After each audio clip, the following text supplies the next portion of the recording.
Français et Françaises, la France est un pays chrétien de culture judéo-chrétienne. Je vais maintenant vous raconter quelques histoires de la Bible qui édifient la France, qui édifient les croyants, qui permet d'adoucir les cœurs, de donner de la foi, de l'espérance et de l'humilité aux croyants du monde entier. J'encourage les gens à lire la Bible pour gagner en sagesse et en réflexion sur la vie. Vive la France, vive la République. Paul. Paul, c'est un pharisien qui persécutait les chrétiens. Dieu l'éblouit et il devient aveugle quelques jours.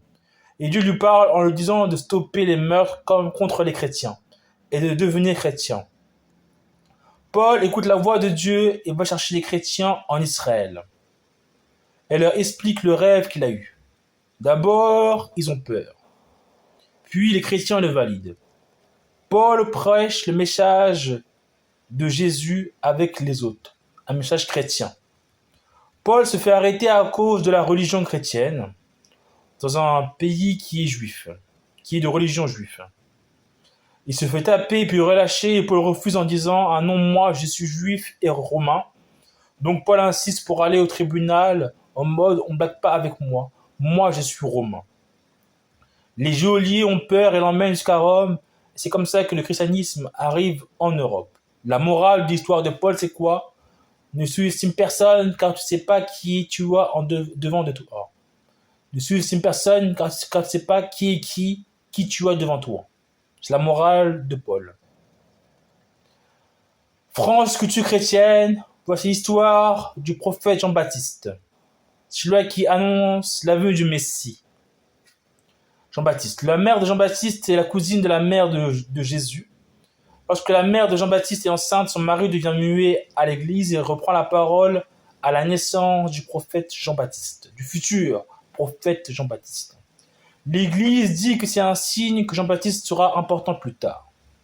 Jean-Baptiste devient prophète à baptiser Jean dans un lac et Dieu lui dit « Celui que tu baptiseras en ayant une colombe sur lui, ça sera lui le Messie. » Jésus va voir Jean-Baptiste pour être baptisé. Mais Jean-Baptiste refuse en lui disant qu'il est le Fils de Dieu et Jésus lui dit « N'empêche pas la volonté de Dieu. » Jean-Baptiste baptise Jésus. Jean-Baptiste va mourir à cause d'un roi stupide qui promit durant une fête à une femme de lui donner tout ce qu'elle voudrait, même la moitié du pays, si elle voulait. La femme va voir sa mère et elle revient vers le roi en lui demandant la tête du prophète Jean-Baptiste. Le roi dit que vu que j'ai promis devant tout le monde, je ne peux plus me rétracter. Il envoie les gardes en prison tuer Jean-Baptiste. Morale. Parfois, l'événement de la vie, c'est la volonté de Dieu pour nous faire de nous. Parfois, l'événement de la vie, c'est la volonté de Dieu pour nous faire de la nouvelle vie. Il ne promet pas ce que tu ne peux pas faire ou de promettre des choses stupides pour impressionner des gens. Alors, parfois, la volonté de Dieu, c'est de faire ce que Dieu veut faire, mais surtout ne pas promettre des choses dont tu n'as pas la capacité de faire. Ça évite que tu fasses des choses stupides. C'est la morale de la mort de Jean-Baptiste. Religion chrétienne. Il y a une scène où Jésus sur la croix crucifié en compagnie de deux brigands, crucifiés aussi, un à gauche et un à droite. L'un à sa gauche et l'autre à sa droite, l'un demande à Jésus de l'accueillir au paradis malgré ses péchés. Et Jésus lui dit, tu as été humble malgré tes péchés, donc tu seras au paradis. Et l'autre brigand crucifié dit à l'autre brigand crucifié, arrête de croire en Jésus, on va tous mourir comme lui. Morale, même dans les soucis de la vie, il faut garder l'espoir. C'est ça la foi, croire en Dieu, croire en toi. Vive la France, vive la République. La foi chrétienne, c'est quoi? La foi chrétienne, c'est lorsque Jésus dit à ses disciples de la barque de partir à la mer, et Jésus dit qu'il va les rejoindre. Les disciples partent en mer, mais il y a une tempête. Les disciples prennent peur, ils voient apparaître un homme marcher sur la mer. Un des disciples reconnaît que c'est Jésus. Il dit à Jésus, sauve-nous, tu ne vois pas qu'on va mourir? Jésus leur répond, tais-toi, arrête d'avoir peur. Si vous aviez la foi, vous auriez dit à cette tempête de s'arrêter, elle se serait arrêtée. Jésus ordonne à la tempête de s'arrêter et elle se calme. Les disciples lui disent, on voit vraiment que tu es le Fils de Dieu. On voit vraiment que tu es le Fils de Dieu. Morale. Toujours avoir la foi, même quand il y a les problèmes du quotidien. Jésus et Barnabas. Jésus se fait arrêter car les pharisiens religieux accusent Jésus de blasphème car il se dit fils de Dieu. Jésus est amené au gouverneur, le gouverneur lui pose des questions et lui demande de faire des miracles et il le sauvera. Jésus ne répond pas à ces questions et ne fait pas des miracles devant lui, mais lui dit qu'il a la volonté de son Père à faire. Puis le gouverneur ramène Jésus devant le public en face de Barnabas qui est un grand criminel. Le gouverneur demande à la foule lequel des deux voulez-vous sauver. La foule répond Barnabas. Morale, c'est quoi être chrétien? Être chrétien, c'est avoir une mission sur la terre, c'est-à-dire changer le monde par du bénévolat, des aumôneries, des maraudes et par des enseignements religieux. Et faire le bien. Moïse et le veau d'or. Moïse a réussi à libérer les Hébreux d'Égypte. Moïse et les Hébreux sont en marche pour aller à la terre promise, Israël. Ils marchent dans le désert durant plusieurs mois. Israël, c'est le pays de Canaan. Moïse se recueille dans une montagne pour parler et laisse le peuple. Quand il redescend de la montagne après plusieurs semaines, il revient avec les 11 commandements, non, les 10 commandements, ou les 11, que Dieu lui donne pour le raconter au peuple. Mais Moïse s'énerve en apercevant un veau d'or géant. Il demande au peuple, c'est quoi ce veau d'or géant? Le peuple lui dit, on s'est construit une statue pour représenter Dieu, vu que tu n'étais plus avec nous, Moïse. Moïse s'énerve et il dit non, il ne fallait pas faire ça, Dieu va s'énerver. Moïse repart à la montagne prier Dieu et Moïse revient avec le message de Dieu qui annonce prolonger le temps de marche jusqu'à la terre promise. Morale, faire toujours confiance en Dieu, même quand Dieu semble absent dans nos vies.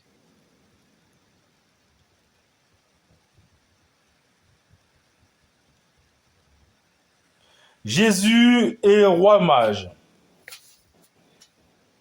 Le roi mage rend visite à un roi vers la Galilée et lui demande où est le roi. Car ils ont vu dans leur vision, dans leur science astronomique, qu'un roi va naître prochainement. Le roi de Galilée est surpris car ce nouveau roi va prendre sa place. Il demande au roi mage de trouver ce nouveau roi et de lui informer. Le roi mage part trouver le nouveau roi qui va naître et ça va être à Bethléem, dans une crèche, dans une auberge. Marie accouchée de Jésus et le roi mage prosterne devant Jésus et lui donne des cadeaux. En repartant, un ange les prévient de revoir le roi Galilée, de ne pas revoir le roi Galilée et de ne pas lui dire qu'ils ont trouvé le nouveau roi, Jésus. Morale sur le roi mage. La joie d'une personne peut être de la jalousie pour une autre, de la crainte pour une autre. Vivre caché pour vivre eux. Joyeux Noël. Jésus et la femme adultère. Une femme a été surprise en adultère, c'est-à-dire avoir des rapports sexuels avec un autre homme que son mari. Des religieux ramènent la femme adultère à Jésus en lui disant qu'elle est coupable d'adultère et qu'ils veulent avoir la vie de Jésus. Jésus leur dit que celui qui n'a jamais péché jette la première pierre. Et un à un, les religieux recommencent à partir en trouvant la réponse remplie de sagesse. Jésus s'adresse à la femme adultère en lui disant « Où sont passés tes détracteurs? Où sont passés tes ennemis? Tu n'es plus coupable, mais ne repêche plus. » Morale. L'adultère doit être pardonné au moins une fois quand il y a des enfants dans le couple. Jacob, le petit-fils d'Abraham, et le mariage. Jacob est le petit-fils d'Abraham et le mariage.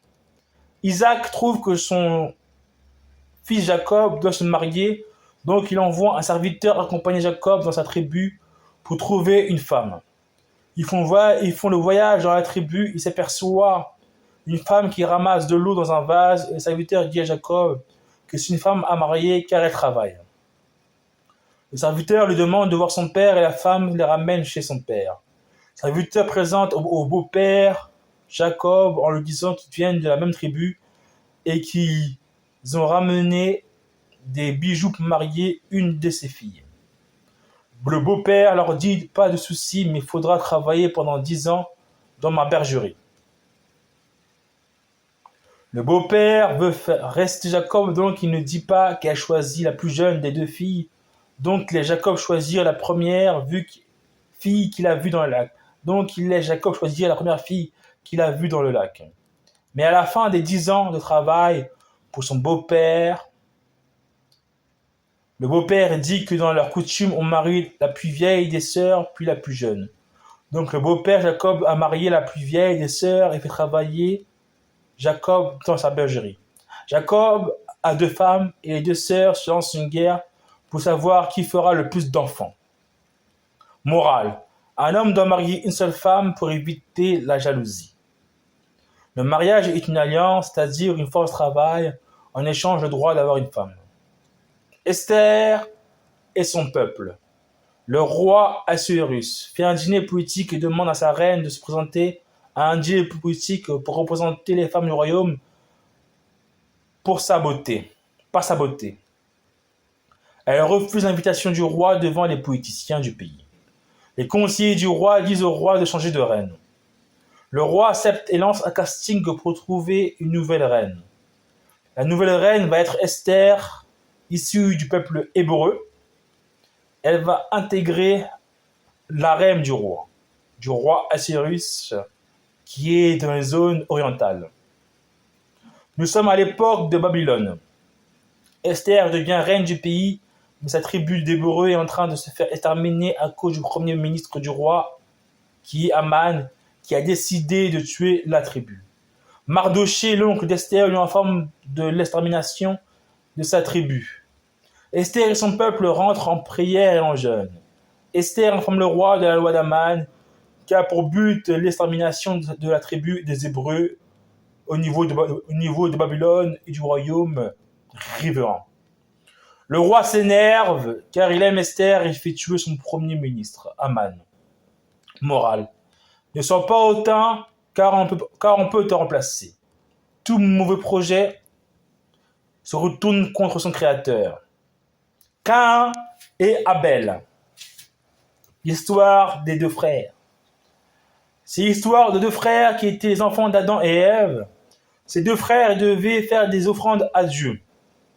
Caïn a offert des légumes et Abel a offert les meilleurs animaux de son élevage.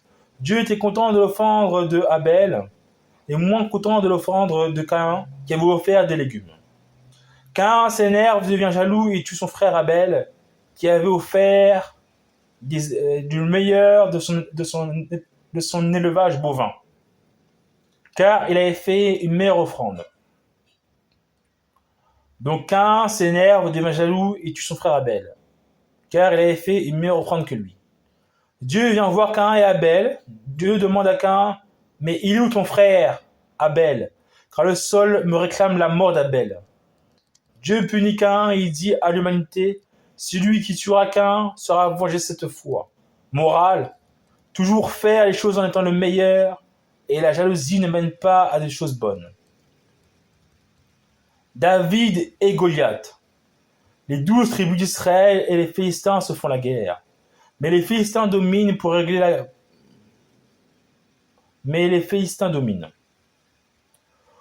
la guerre, ils font un duel 1 contre 1. Le roi Saul promet au vainqueur des tribus d'Israël le mariage à sa fille, à la princesse. Les Israéliens ont peur car Goliath c'est un mini-géant du style 3 mètres de long et il est costaud. Le prêtre fait un rêve dans lequel il voit le sauveur des Israéliens. Il se rend dans une famille, il voit tous les fils, mais il dit que Dieu n'a pas choisi ces hommes. On lui ramène un autre fils, qui est un berger de moutons, et le prêtre dit que c'est celui que Dieu a choisi. David, c'était pas le plus beau ni le plus fort, mais il avait l'expérience. Il va au combat avec assurance et confiance en lui.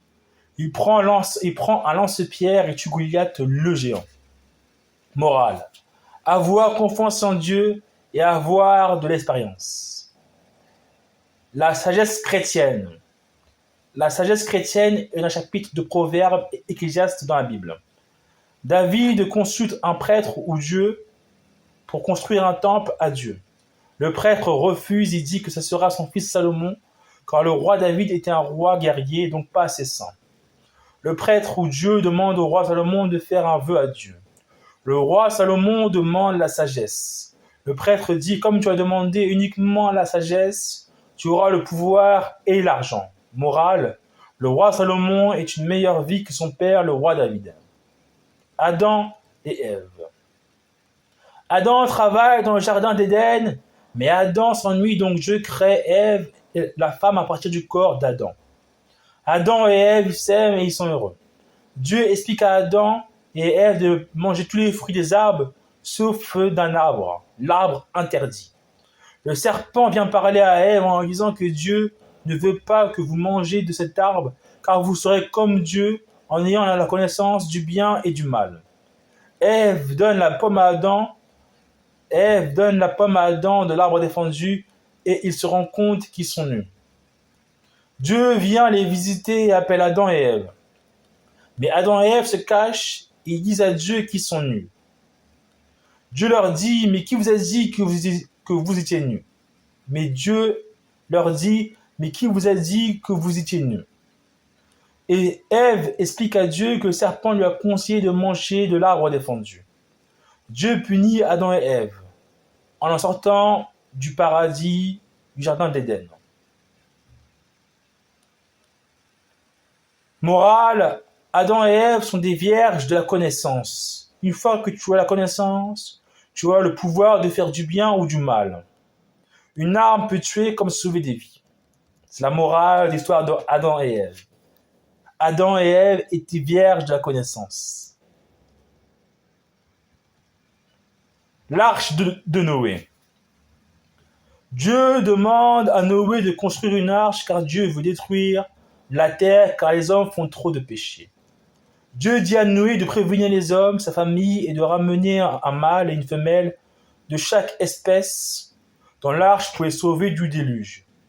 Il construit l'arche et les gens ne croient pas à la fin du monde. Il rassemble sa famille et tous les animaux dans l'arche. Dieu fait un tsunami, il recouvre la terre d'eau. L'humanité disparaît, sauf la belle famille de Noé. L'humanité disparaît, sauf la belle famille de Noé. Et Dieu dit à Noé, je ne ferai plus de Sodome et Gomorrhe, ni de déluge tsunamique, car l'homme est trop mauvais. Mais l'homme n'aura plus de longue vie, 240 ans. Morale. Le but, c'est d'avoir le comportement le moins mauvais possible. Pas de jalousie, pas de méchanceté. Prophète Élie et Dieu. Le prophète Élie est un grand prophète dans la Bible. Un jour, le prophète Élie se retrouve confronté à un concours du Dieu le plus fort. Le peuple qui rencontre croit à un Dieu qui s'appelle Baal. Et le prophète Élie croit au Dieu du ciel. Les deux camps font un sacrifice d'animal sur lequel le vrai Dieu doit faire cuire les aliments. Le prophète Élie laisse commencer le camp du Dieu de Baal, qui font des prières, mais le Dieu n'a pas fait descendre le feu du ciel durant leurs prières. Quand c'est au tour du prophète Élie, Dieu fait descendre du feu sur le sacrifice de nourriture d'Élie. Quand c'est au tour du prophète Élie, Dieu fait descendre du feu sur le sacrifice d'une nourriture d'Élie. Ensuite, un jour, le prophète Élie s'énerve et demande à Dieu de bloquer la pluie et Dieu lui accorda durant 3 ans. Et sur la terre, il y eut une grande sécheresse. Élie donne son pouvoir à son prophète pasteur Élisée. Morale. La connexion avec le Créateur donne uniquement la paix de l'âme. Abraham et Isaac. Dieu demande à Abraham de tuer son fils pour tester sa loyauté et sa foi en Dieu. Abraham est attristé mais écoute Dieu en espérant un miracle. Abraham va sur la montagne avec son fils Isaac et au moment où il va tuer son fils en offrande à Dieu, il y a un ange qui stoppe Abraham en lui disant que c'est bon, que Dieu a vu son obéissance et sa foi en Dieu. L'ange donne un mouton à Abraham pour célébrer le test que Dieu a fait à Abraham. Morale. La vie est faite d'épreuves, mais la foi en Dieu sert à surmonter les épreuves de la vie. Pâques. Jésus est capturé et il est sur la croix. Il est à quelques jours de sa crucifixion officielle. Pierre, un des disciples de Jésus, vient le visiter de loin et il est triste. Une dame regarde Pierre et dit « Mais toi aussi tu étais avec Jésus durant sa gloire. » Pierre nie et ment et dit « Non, je ne connais pas cet homme, je ne connais pas Jésus. » Pierre s'en va et entend le coq chanter. Pierre se rappelle que Jésus lui avait prévenu qu'il allait le renier, mais il ne le croyait pas. Pierre est triste. Morale. La trahison est dans la nature humaine. Pardonne, mais n'oublie pas. Pardonne, mais pas de foi. Jonas et le poisson géant. Dieu demande à Jonas, le prophète, de prêcher la bonne parole dans une ville. Jonas refuse et prend un bateau pour aller dans un autre endroit pour faire autre chose. Dieu s'énerve et fait tomber la tempête sur le bateau de Jonas qui va dans le lieu opposé que Dieu avait demandé d'aller. Les matelots et le capitaine ne comprennent pas la tempête et tout le monde a peur de la tempête. Jonas comprend que c'est Dieu qui a fait cela et il dit aux matelots de lui lancer dans la mer pour calmer la tempête. Ils ne veulent pas, mais le font après. Jonas est englouti par un poisson géant, mais ne mange pas Jonas.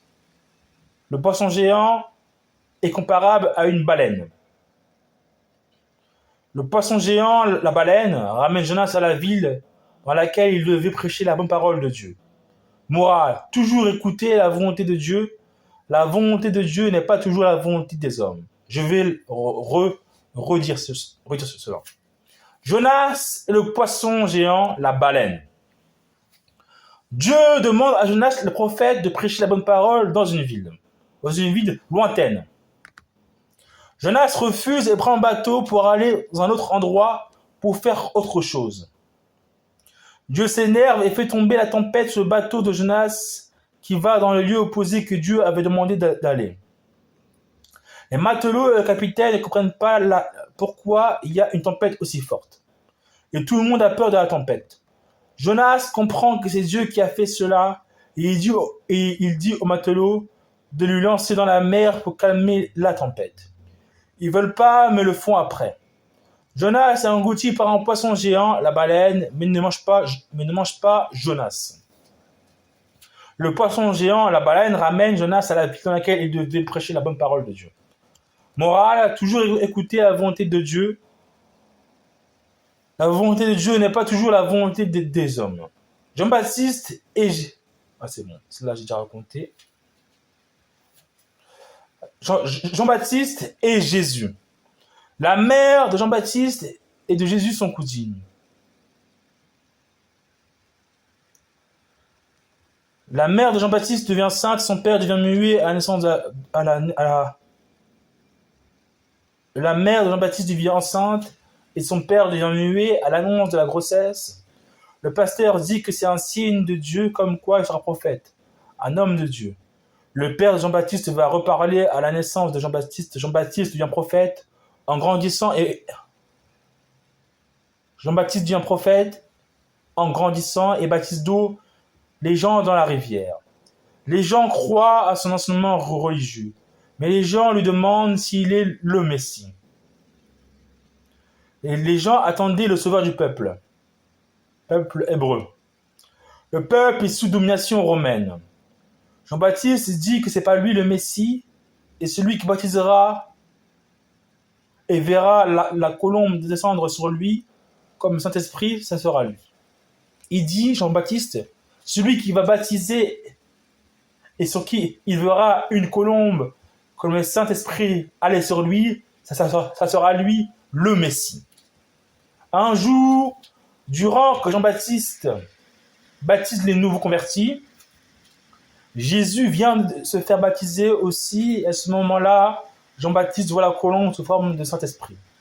sur Jésus. C'est le signe que Jésus, c'est le Messie. Jean-Baptiste est impressionné. Jean-Baptiste est impressionné. Jean-Baptiste est impressionné et ne veut pas baptiser Jésus. Jésus dit à Jean-Baptiste de faire la volonté de Dieu. Jean-Baptiste accepte de baptiser Jésus. Jésus est baptisé d'eau et poursuit sa mission de parler de Dieu au peuple juif. Morale. Dieu met des signes dans nos vies pour nous rappeler que Dieu est Dieu et que les hommes restent des hommes, comme poussière. Dieu laisse le choix à l'homme, mais choisit ses élus. L'histoire de Judas. Judas était l'un des 12 disciples de Jésus. Un soir, Jésus mange avec ses disciples et dit « L'un de vous me trahira ». Les disciples se regardent et demandent à Jésus si c'est eux chacun son tour. Jésus dit à Judas « Va faire ce que tu dois faire ». Jésus insinuait devant les disciples subtilement que Jésus allait le trahir. Mais ils n'avaient pas compris. Les pharisiens extrémistes voulaient la mort de Jésus, car Jésus était trop populaire religieusement. Les pharisiens payent Judas pour trahir Jésus. Jésus est capturé par les Romains. Judas, le traître, va se suicider de remords à cause de la trahison qu'il a fait à Jésus. Morale. Les traîtres sont toujours des gens proches. Histoire biblique. Un maître de maison va en voyage d'affaires et il donne des ordres à ses 3 serviteurs. Et il donne de l'argent à ses serviteurs. Le premier a 3 pièces, le deuxième a 2 pièces, le troisième serviteur a 1 pièce. Au retour du voyage, le maître demande à ses serviteurs s'ils ont réussi à multiplier leur argent. Le premier serviteur dit « Tu m'as donné 3 pièces et j'ai multiplié fois 2 fois. Le deuxième serviteur dit « Moi aussi j'ai doublé l'argent que tu m'as confié. » Le troisième serviteur dit « Maître, comme je sais que tu es sévère, donc j'ai gardé l'argent et enterré dans la terre précieusement pour pas perdre ma pièce. » Le maître de maison répond « Tu aurais dû multiplier l'argent, donc t'es pas intelligent. Dégage. » Conclusion, morale. Tu crois et pries Dieu, mais ta vie ne s'améliore pas. C'est que tu n'as pas la bonne mentalité. Le roi David et Bethsabée. Le roi David découvre une jolie femme très belle qui se lave dans une rivière. Il apprend que c'est la femme d'un des soldats de son armée. Mais elle est très jolie. Le roi David fait l'amour avec Bethsabée et elle devient enceinte. Bethsabée informe le roi David, qu'elle est enceinte. David fait tuer le mari de Bethsabée en demandant à l'un de ses généraux de le placer dans un endroit dur à la guerre. Le mari Bethsabée meurt à la guerre. Mais Dieu n'est pas content, donc il fait tuer l'enfant de David et de Bethsabée à la naissance. Morale chrétienne. Morale chrétienne. Ne touche pas des femmes mariées. Jésus et la multiplication des pains. Jésus parle de la parole de Dieu devant une foule de gens. Et il dit qu'il ne peut pas les laisser repartir sans avoir mangé quelque chose. Il demande à ses disciples de la nourriture, mais il n'y a pas assez. Donc il fait un miracle en multipliant le pain et du poisson pour tout le monde. Le miracle n'est pas la morale de l'histoire. La foule arrive à manger après l'enseignement religieux. Morale. La vraie morale, c'est ça. Tu peux avoir des belles paroles, mais si les belles paroles ne sont pas suivies des actes, tes belles paroles n'ont aucune importance.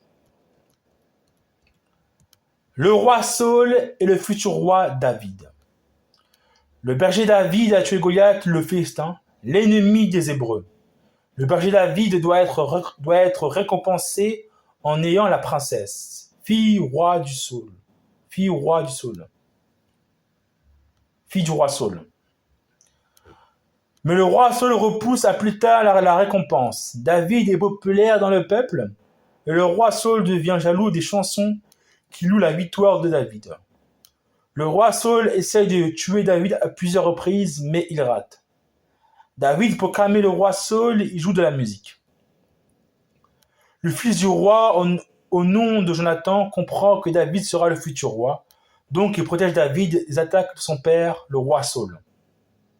Dieu s'éloigne du roi Saul car le roi Saul se confie à de la voyance au lieu de prier Dieu. Dieu s'énerve et dit que David sera le nouveau roi, selon sa volonté. Morale. Personne ne peut aller contre la volonté de Dieu ou de l'humanité. Jésus est la femme samaritaine. Jésus s'assied pour se reposer à côté d'un puits et une femme samaritaine vient puiser de l'eau dans le puits. Jésus lui demande de lui donner de l'eau. La femme samaritaine lui fait la remarque que les Juifs ne parlent pas aux Samaritains. Jésus lui répond que si elle saurait l'importance que Jésus a, elle lui aurait proposé depuis longtemps de l'eau. Jésus reçoit l'eau et dit à la femme samaritaine, que l'eau spirituelle ne se finit pas, mais que l'eau du puits peut s'épuiser. La femme samaritaine demande à Jésus son niveau d'importance sociale. Jésus lui dit qu'il devine qu'elle a eu 5 maris et que le 5e mari n'est pas son vrai mari. La femme samaritaine est impressionnée et dit que Jésus a raison. Jésus se proclame comme le Messie devant la femme samaritaine. Morale de Jésus et la femme samaritaine. La religion n'est pas communautaire. La religion donne un message d'espoir et d'humilité. Le spirituel est aussi important que le matériel. L'humilité, le fait d'être humble, est plus important que les fausses apparences. La femme samaritaine n'a pas refusé de servir de l'eau et elle a assumé qu'elle a eu 5 maris.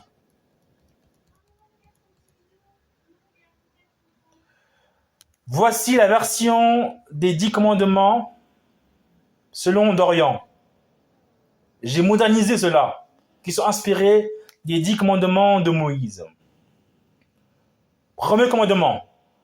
Ne sois pas cupide, mais aime l'argent. 1. Deuxième. Crois en Dieu pour avoir un peu de morale. 3.